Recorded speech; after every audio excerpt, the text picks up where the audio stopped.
Good day, everyone, and welcome, welcome to another amazing session on Euclidean geometry. This is Sarah van Grennen, aka Mr. VG, coming to you all the way from Pretoria. And I can tell you today is most probably one of my favorite sections. I love Euclidean geometry. I love geometry. I know that many of you looking at this maybe do not like geometry as much as I do.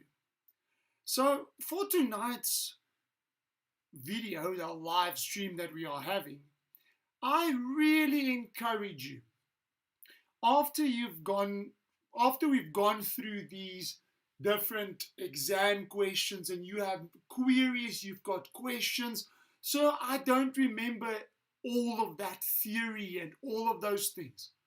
I encourage you, go and get those theory booklet, that theory booklet that I gave out on the Junior Tux website. Please make sure to download it. Make sure that you've got your theory down. If you don't have it at the moment, it's okay. I'm not judging. I am not holding it against you, but I am encouraging you. As we're starting to prepare for this prelim exam, make sure you've got your theory down. Make sure you go and watch those videos on the grade 8 to 11 theory, as well as the grade 12 theory, the videos that I made. They are there for you to be used. And if you haven't subscribed yet, before I finish tonight, please hit the subscribe button. Also hit the notification button, that bell down there somewhere. Go and hit that bell and make sure that any new videos that you get are notified when we put them up. I'm not going to take up more of your time with all the admin and stuff and my enjoyment about geometry. Today I'm going to specifically move over, give way to some beautiful exam questions that we are going to go through. I encourage you, do not just look at what I do, but look at how I do it. Look at my approach to these sums, because it's the secret to success in geometry is not rushing into these questions, rushing into those questions and just trying to bulldoze them. It starts by what I like to call mining, which is delving deep into the information given to you. Without further ado, let's look at the first question, which came from a government paper. Tonight I'm going to do two questions. The first one you will see on your screen now is one that comes from a previous year's exam question. Now, this question specifically reads, in the diagram below, EO bisects side AC of triangle ACE. EDO is produced to B such that BO is equal to OD. AD and CD produced meet EC and EA at G and F respectively. Oh, that's a lot of information that they give us already. So what I'm going to say is, let's just first hang on for a moment and let's quickly delve into the sketch. Let's dive into what has been really given to us.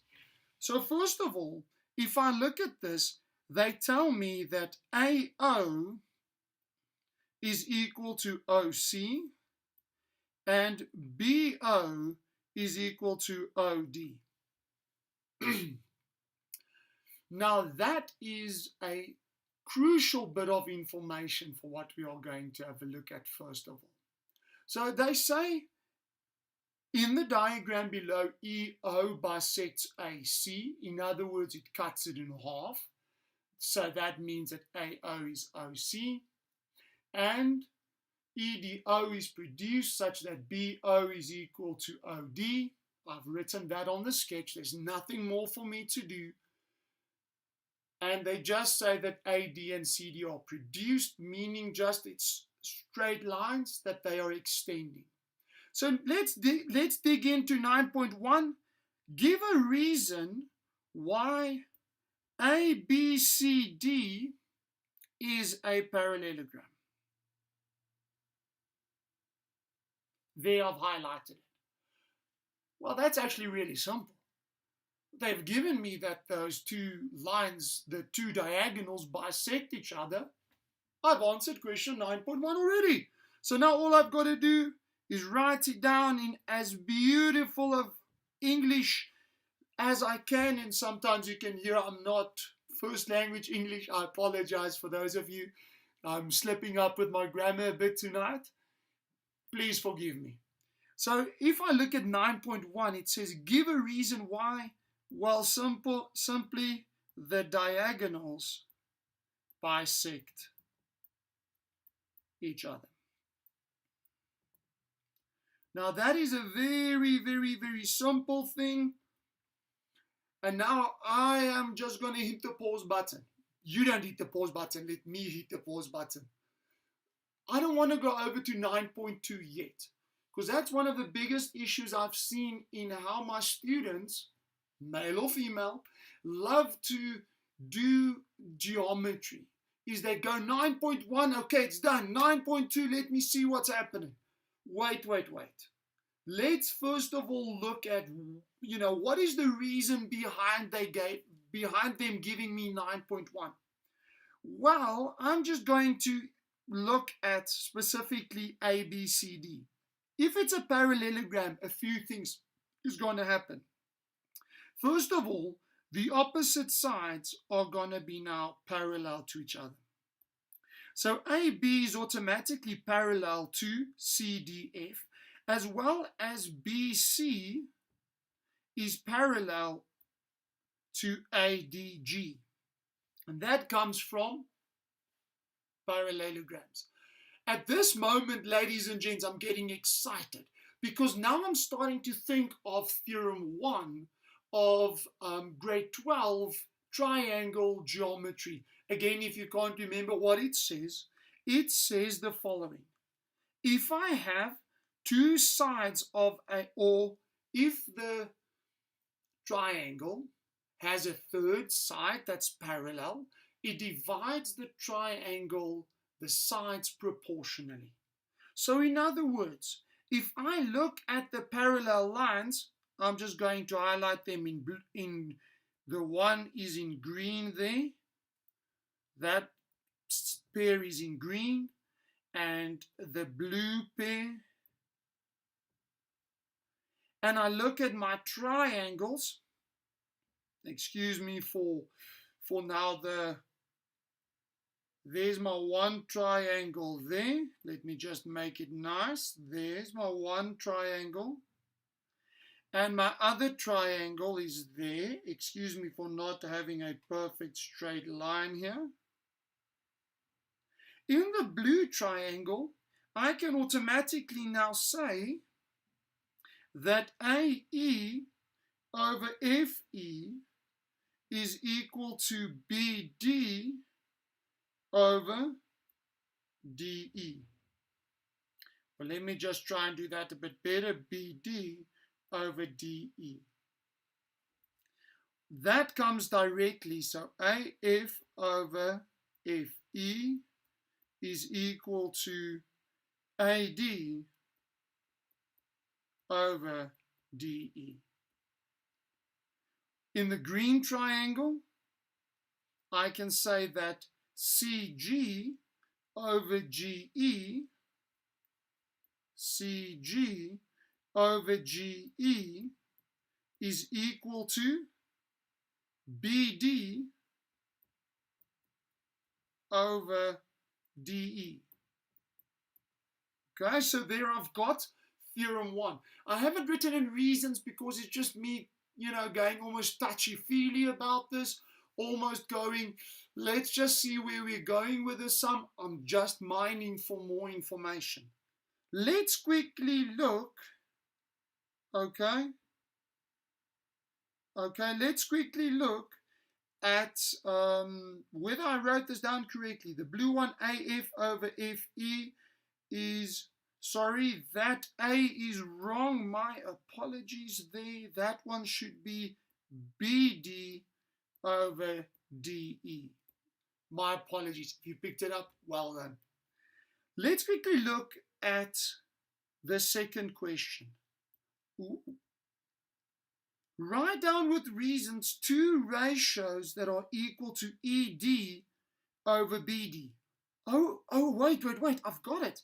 Let me just reciprocate both sides. For those of you that's not English first language, let's just flip both sides. Let me use that colloquial term. I know it's not mathematically correct, but the right word is reciprocate. So let's reciprocate both sides. So therefore, let me write it out now nice and neat. 9.2.2, okay? It's, 9.2, not 9.2.2. DE over BD, is equal to AF over FE. Our reason is line parallel to one side of the triangle. So there automatically I've got one set. Next up, I can say that another one that's equal to DE over BD, let's see, just make sure that I don't make a mistake, is equal to, this one, it seems like I'm making lots of mistakes tonight. My apologies, my brain is struggling to work tonight. DE over BD is FE over AF. There we go. Let's make sure that I get the green one right. DE over BD is GE over CG. What's my reason? Well, exactly the same as the top. So line parallel to one side of triangle. And there I've got it. But now again, let's stop before we go over to 9.3. Let's look at what we actually now got right. What we actually got right is we actually now proved those two to be equal. So I've now proven, so I can kind of say, following from 9.2, I've got FE over AF equal to GE over CG. That I've got now proven right from there, because they are both equal to DE over BD. Now please excuse me, I'm going to quickly erase the sketch, all of the notes that I made, okay? And I'm just going to clear up the sketch, and let's just quickly see what I did in pink now. I have that EF or FE over AF is equal to GE over CG. Oh, that is fantastic. That is fantastic, because now Theorem 1's converse says in the pink triangle, and I love my different colors, you will see, that side FG must now be parallel to AC. That is what Theorem 1's converse says. So we can kind of deduce it, because the line FG divides that big triangle in proportion. So I can now deduce from this, therefore, that AC is parallel to FG. And my reason would be line divides the side, or divides the triangle proportionally. Please, for the Afrikaans oaks that is tuning in, Please make sure that your reasons, julle redes moet reg wees. In ander woorde, die lyn verdeel die driehoek of in verhouding. Maak seker van julle redes, dit moet reg wees. Ladies and gents, what I said to the Afrikaans guys who, if you didn't understand what I just said, please make sure your reasons are correct, are 100% correct. Because that's small, let me just do this. There's a few things in mathematics that I just want to talk to you about. One of the biggest things is your reasons has to be 100% correct, especially if you're writing a GDE paper. For the GDE students, they are very strict on your reasons. Please make sure you are right. IEB is not so strict on the reasons, but please, even the IEB students, make sure you have your reasons down to a T. Let me quickly go back to my sketch. When looking back at my sketch now, I'm just going to go over to a new slide because I want to go over to question 9.3 and 9.4. Now at 9.3 and 9.4, I'm just going to quickly, write what I've got. I've got AB parallel to FC. I have BC parallel to ADG. Also, I now have AC, AOC parallel to FG. Now, an interesting thing is I haven't looked at my grade 8 to 11 theorems yet. So let me quickly look at the parallel line theorems. If you don't remember them, you kind of forgot them. Remember the F, the U, and the N. So for F, opposite sides or opposite angles are equal. For the U, opposite or the two adjacent angles add up to 180, and the N, let me do it in a different color, those angles are equal because of alternate angles. Remember, you've got to specify your parallel lines. So let's quickly get all the different angles that might be equal to each other, because at 9.3, I'm moving over to, proving one angle equal to another one. So let's first of all look which angles are equal. In the green ones, by looking at the green lines, A2 is equal to C1.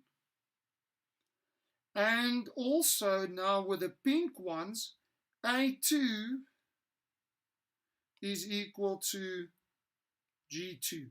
You will see that I kind of just make them separate because just to make them seem that with the pink ones, just because I know that when I write the stuff down, I must actually not forget where I'm going. With the blue ones, I've got alternate angles with C2 and A1.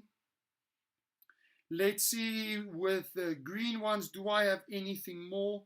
Look guys, ladies and gents, at B and O and D, there's also going to be maybe some stuff, okay? There's going to be angles equal. I'm not going to look at them because they're not labeled on the sketch. Not in this sketch at least. So I'm kind of leaning towards not going towards them, leaning away from them. But if they maybe ask it, you must remember that there can be some angles there by B and there by F. There might be, or something like that. There might be, or sorry, yes, by B and by D, there's going to be some angles that are equal. Don't forget about them. Now also, by looking at the pink ones, that angle there, A2 and 3, is equal to F3. As well as on this side, C2 and 3 is equal to G3. Guys, I can go mad with this. I can go crazy with this. But I'm not going to. Let's quickly look at what they want us to prove. I forgot something with the pink ones. I forgot to look at C2. So that one there is F2, alternate angles as well. Now let's quickly look at the question that they asked me. Ooh, A1 equal to F2. Let's start. What do I have A1 to be equal to? Well, A1 is equal to C2. And C2 is equal to F2. Boom! I've got this. We've got this. Now all we've got to do is write it down. All I've got to do now is write down. So let's quickly just backtrack. Remember, if you didn't write it out properly, then this part here is going to be the first part of 9.3. So that is going to be about the first 2 or 3 parts that you have to write down. So let's quickly now go from here. So you must write these 2 steps first down. Those 2 proportions are the same, and therefore I've got parallel line, the pink ones. And now, therefore, at 9.3, sorry, let me do my black again here.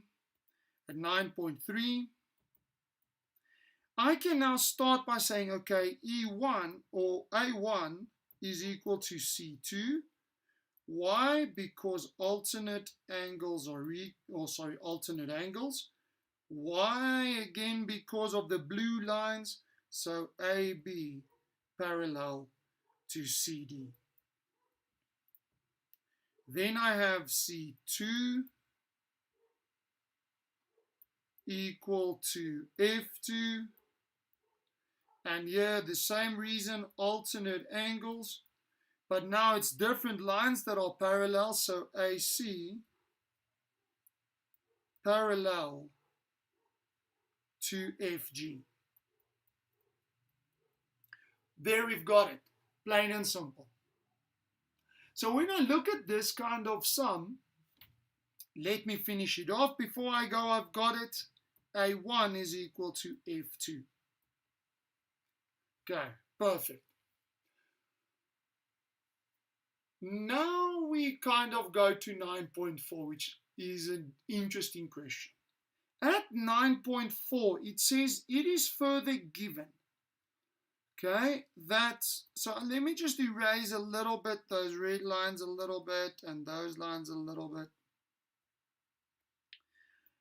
If it is further given that ABCD, so ABCD is a rhombus. And here's a nice little trick that I want to teach you.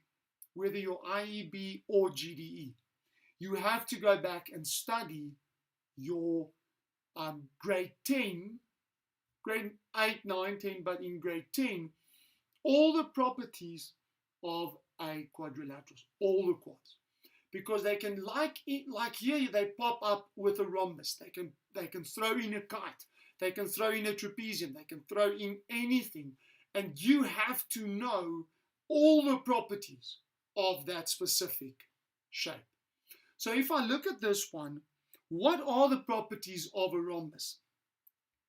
All the sides are equal. Let me do it in red. All the sides are equal. But also all the diagonals bisect those angles. So in other words, that angle there is equal to that angle there. So now that angle there is equal to that angle there. That angle that's a blue dot there by A1 is also now equal to A2. Let's quickly have a look at what is the question before I go too far. It says, prove that ACGF, so I'm going to go ACGF, prove that that is a cyclic quad. Now I've got to ask myself the question, and here's where the monkey behind the mountain comes in. What do I want to prove? I want to prove a cyclic quad. How do I prove a cyclic quad? I've got three options. The three options are prove a bow tie. Let me just draw it a bit bigger. Those pair of angles equal. Prove, okay, prove that the opposite angles are supplementary, or prove that the exterior angle is equal to the interior opposite angle. I am leaning towards the first one for the simple reason of F2, because of what they've already asked us to prove. Now I have that F2 is equal to A1, but now I also have that A1 is actually equal to A2. So those two angles are actually equal to each other. Let me repeat that slowly. Let me write it down. Remember, what have I proven? That angle A1 is equal to F2. But because it is a rhombus, A1 is equal to A2. And my reason can simply be diagonals of a rhombus. Therefore, F2 is actually equal to A2. And therefore, AC GF is a cyclic quad. And my reasons are angles or line subtended by equal angles. For the Afrikaners, dit gaan wees, die rede gaan wees lyn onderspan deur gelyke hoeke. Again, make sure that you've got your reasons right. I chose this specific question because I promised on the exam, when I did the exam questions on the previous videos, I promised that I'm going to do riders tonight. So if you have a question where they ask you a value of F or a value of C, I encourage you, send it in, and I will still gladly discuss it with you. Be careful, because we are going to mix grade 11 and grade 12 geometry. We are going to mix them. I promise you that. The next example I am going to move on to is an example similar to ones that I see pop up every single exam. So please buckle up and get ready. There it is. My encouragement to you is hit the pause button, hit your pause button now on the screen, and try this one yourself. This comes from an IEB paper, but GDE students, please, you are going to get something like this, maybe even more difficult. You don't know. You've got no clue. So my philosophy is prepare for the worst thing that can happen, the worst exam, the most difficult exam ever. If it is difficult, as difficult, you're at least prepared. If it's easier, well, you're prepared in any case. So this question that I chose here, I chose because it will scare the living daylights out of most kids. Because this first one, as far as I remember, was a 7-mark question.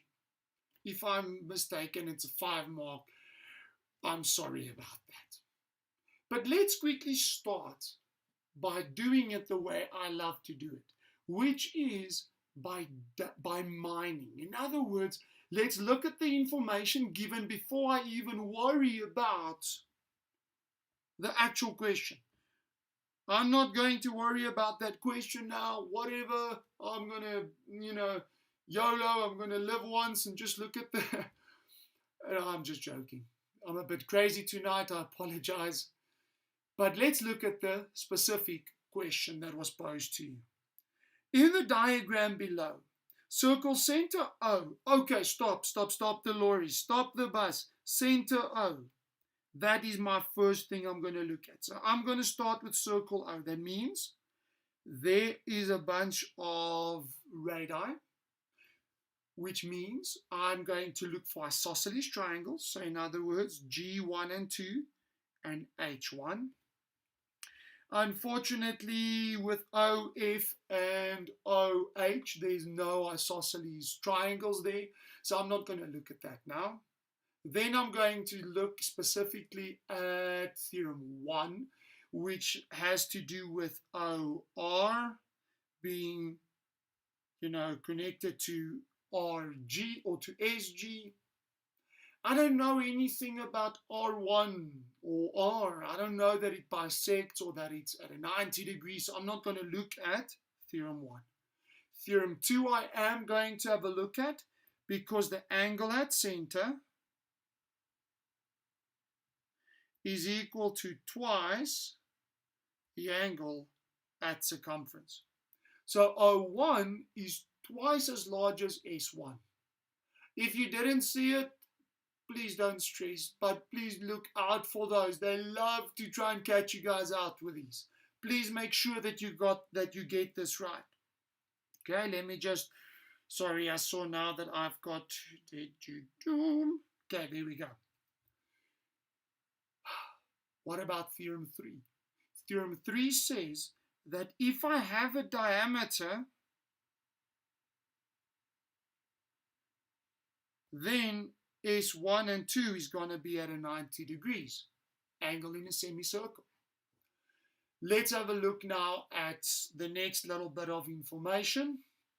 Okay, I'm just going to stick to my red for the centers, and I'm going to move over to green when I'm talking about tangents.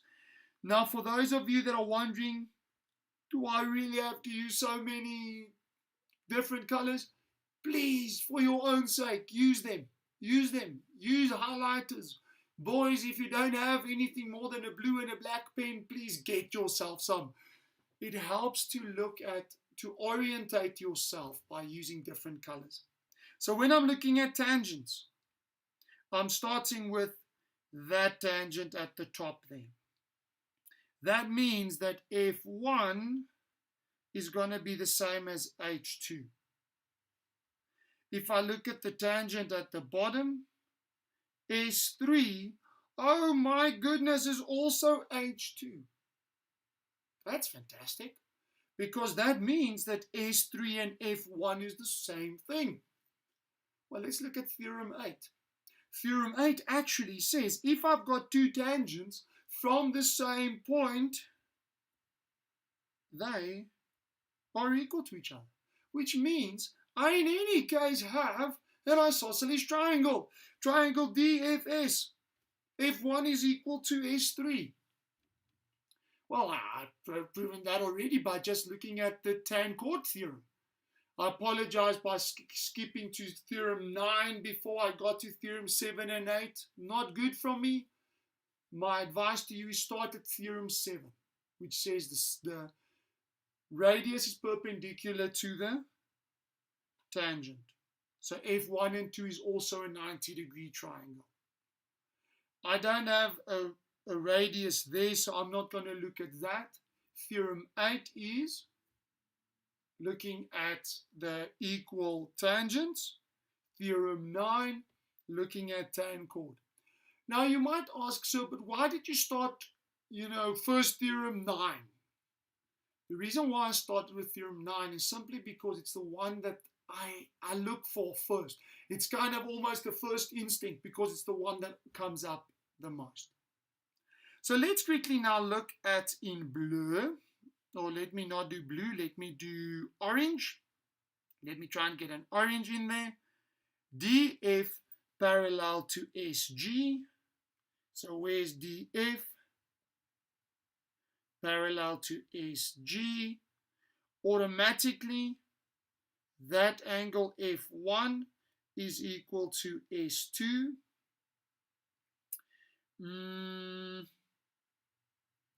Interestingly enough, that angle there is equal to R2, which actually means R2 is a 90 degree, which actually means that SR is equal to RG. Oh my goodness, so many things that I've got to keep track of. So actually, there's a 90 degree. Let me just write it properly, because it's equal to F1 and F2 if I need it. I'm maybe not even going to need it, but let's worry about that later. Why is R2 equal to F1 and 2? Corresponding angles. Now, ladies and gents, I can do quite a few other things, but not for complication's sake. Let's just read that last little bit of FOH intersects SG at R. That just means that's where R is. That's nothing interesting. Let's quickly look now at the actual question. Now that we've done the mining part, I'm going to erase this, and I am going to look at my two specific triangles. So the first triangle that I look at is DSF.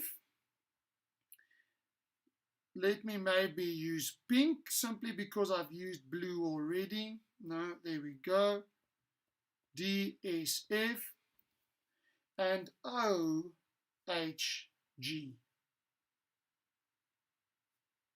Okay, OHG. Okay, let's quickly have a look at what they are actually asking me to prove. Oh, wait, I forgot something. What did I forget?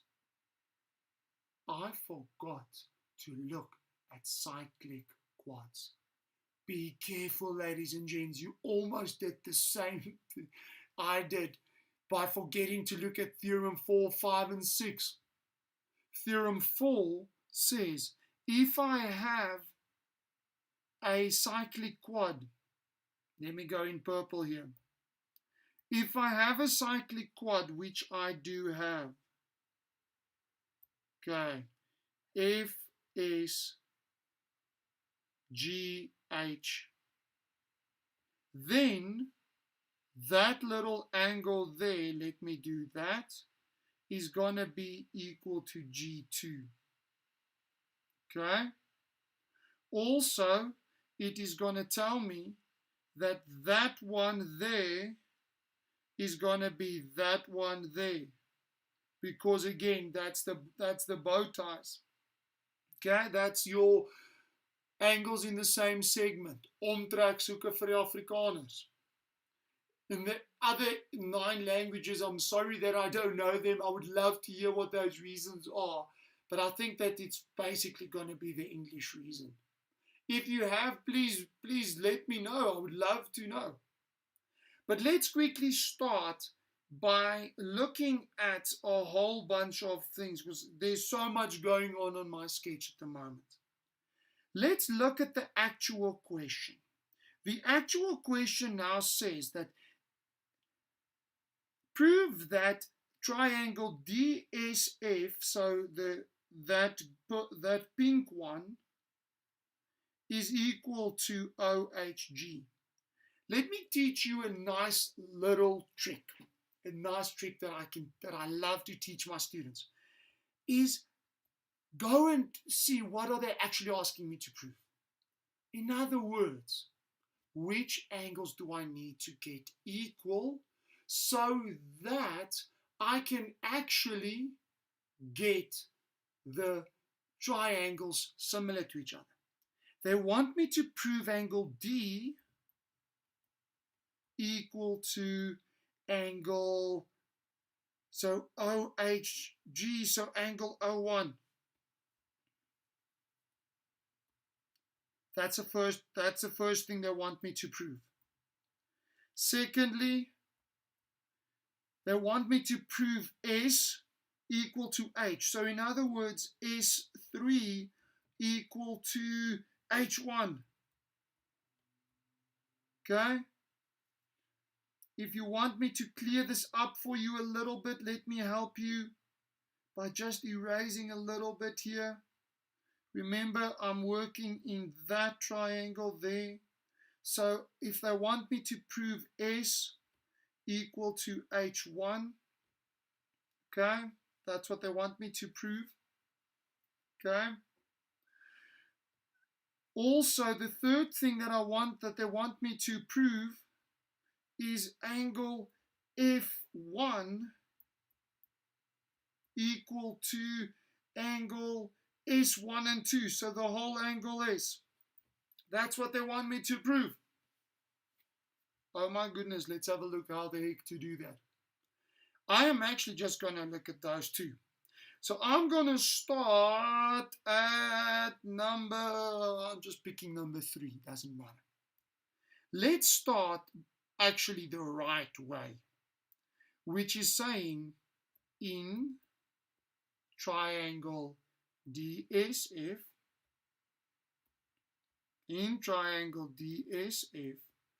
and triangle OHG, firstly, I want to prove F1 equal to S. So let's look. What is F1 equal to? Well, F1 is equal to angle S2. Why? Because of alternate angles. Because FD is parallel to SG.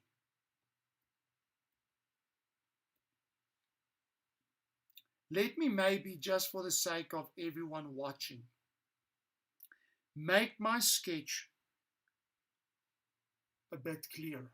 So let me just quickly erase my sketch, and you guys will see what I'm doing. F1 is equal to S2. But I know that S2 is equal to H1.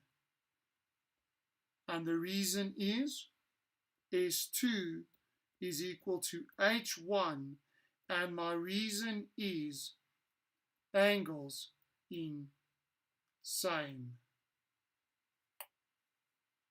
segment. And therefore, F1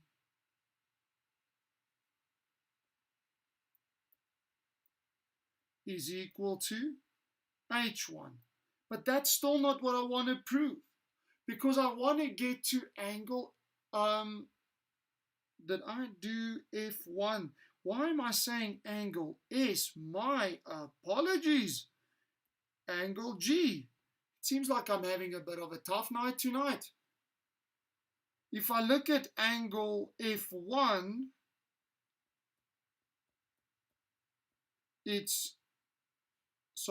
H1 is equal to angle G. Why? Because they are angles opposite those equal radii. So I'm going to say angles opposite equal sides. And well, I just have to tell them that I have OG equal to OH. Now, by a very, very, very long shot, I have proven that H1 is equal to angle G. Again, my apologies for saying it has to be equal to F, or I mean S. Okay? My apologies for that. So the first thing, this one I have now proven. Now next up, I want to try and get S3, so this one here, equal to that one there.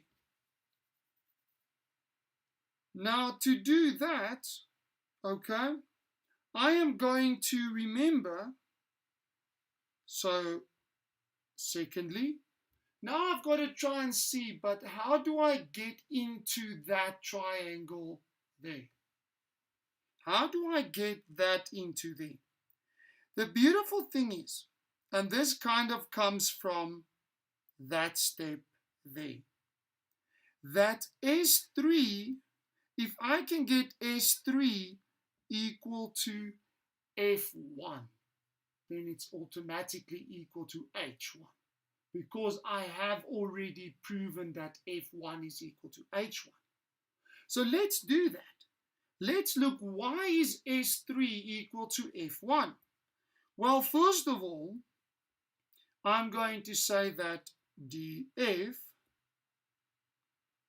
is equal to SD, because tangents from the same point.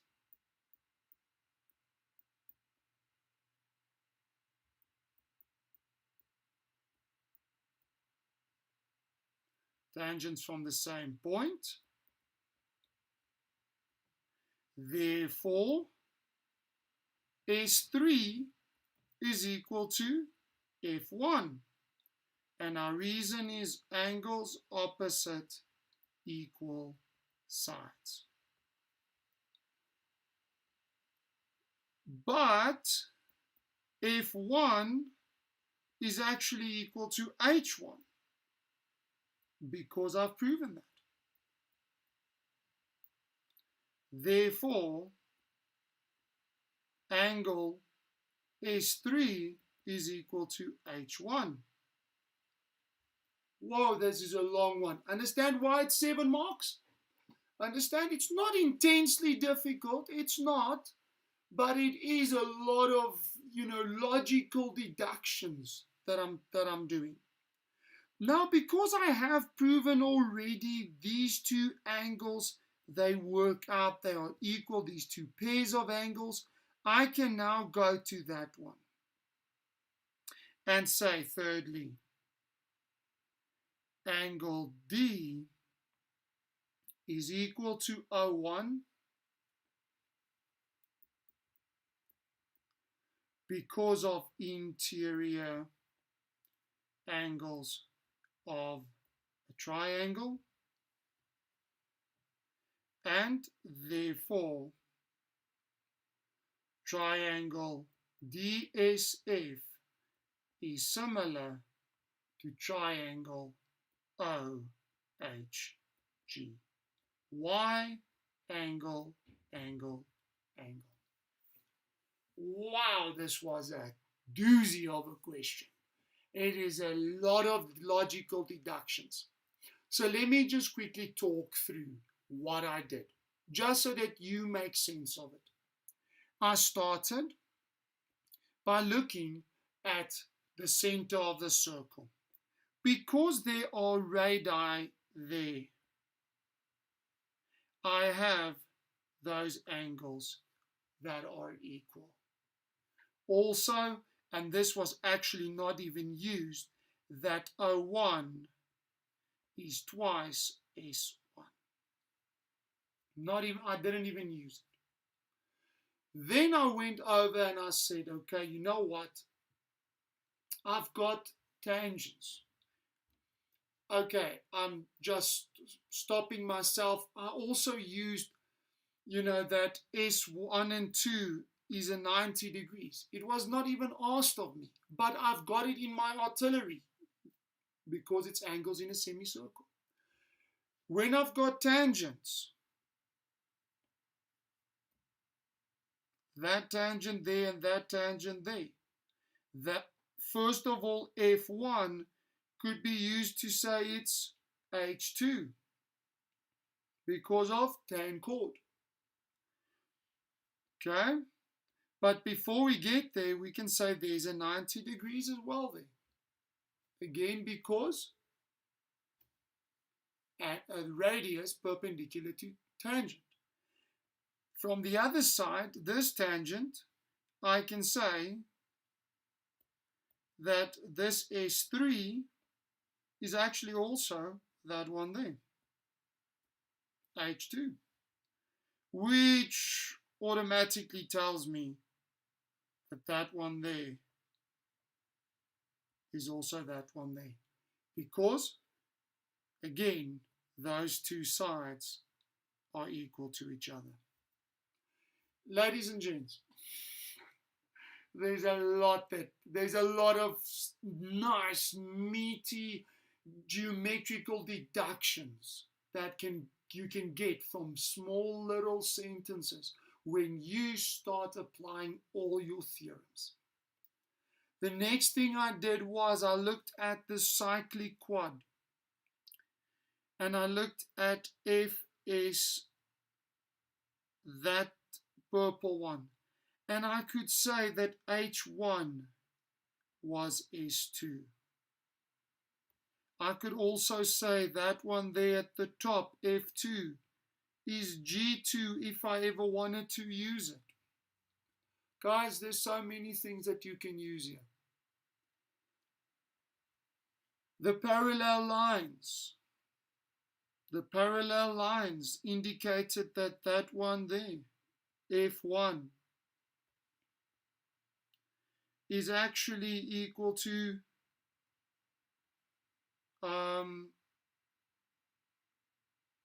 the F1, sorry, is equal to S2. For a moment I was just lost in the sketch here. F1 is equal to S2. And that's the actual thing that I used in my number one. So I encourage you, try this one yourself. Go back on the video, pause it, maybe print it out for yourself, and try to see these things if you are struggling. If you are not coming right, please go to your teacher and let them explain what I did or what maybe you are doing wrong. But try it yourself. I'm going to go over to the last little bit of this question. So the second part 2 of this question. So part 2 of this question asks, show that 2 times by df is equal to sf times fh over hg. Okay, stop the bus. That looks heavily complicated. It really actually isn't. When I go back, excuse me, I'm just going to quickly go back to the previous slide. Let's just look at what I just proved. I proved that triangle DSF is similar to triangle, let me just look again, OHG. Now this is where Theorem 2 of, this is what Theorem 2 is going to tell us. Theorem 2 states if there are triangles that are equiangular, in other words, the opposite, the corresponding angles in the two different triangles, the pairs are equal to each other, then first of all, the triangles are going to be similar. Secondly, the triangles are proportionate. In other words, DS over OH will be equal to SF over HG, and this must be equal to DF over OG. Now this follows directly from Theorem 2. Directly. One of the deductions you can make from Theorem 2. So let's have a look at what they want me to prove. They want me to prove that 2 times by df, okay, I like this because I have something with a df in and I have something with an OG, and that's just good for me. So I know that I'm kind of going to lean towards df and OG. And then the second part that they're looking at actually has an SF and an HG in it. Oh, fantastic. I love this. I'm going to work therefore with only these two. I am not going to work with that one because nowhere in what I wanted to prove do I have a DS or an OH in it. Now, these kind of questions, ladies and gents, can be quite tricky because they try and catch you out, but, you know, using stuff from the sketch. So what I'm going to do, just quickly, is I am just going to scooch on back to the sketch, and I'm going to copy my sketch, select, and I'm going to copy this, and I'm going to paste it onto this one so you see where I'm going. Okay. There we go. So it says now that I can work with SF and HG and DF and OG. The only thing that is actually a bit of an issue in this thing is there's no OG in my sketch, or what I wanted to prove, I mean, there's no OG in there. So now I've got to kind of see, how does OG relate to FH? Because that's kind of the odd one out, and that one is kind of the odd one out. So is there maybe a relationship between those two odd ones out? Well, let's look at OG, the original gangster. Sorry, I just had to throw that in. OG, how does that relate to FH? How does this relate to FH? Well, OG is a radius.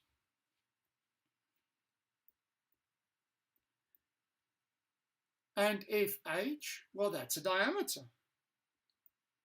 So in other words, 2 radii.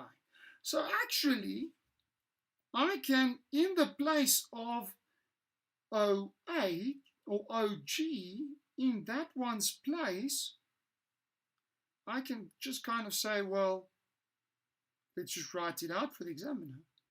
OH is equal to 2 times by, sorry, other way around. 2 times by OG is actually equal to FH.